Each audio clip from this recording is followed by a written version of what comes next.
Channel থেকে সবাই কেমন আছে? খুবই ভালো আছে, খুবই জি। তো আজকে হচ্ছে আমার কাকিমার রিসেপশন, মানে বউ ভাত। তো চলো মানে আর তারাও ঘর দেখতে এসছে সব।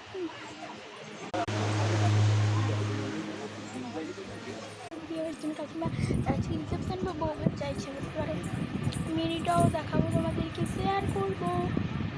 দাদা হাই বলো, হাই বলো, বাই। এই মেয়েটা অনেক বাজে আছে। স্ট্যান্ডের কাছ থেকে লাগা হাই বলো, আরে হাইটা বলো। এটা আমার বন্ধু, এইটা আমার আরেক বনু। হাই বলো, তুমি বলো। আমি নাই, হাই বলো। না না আমি হাই বলবো।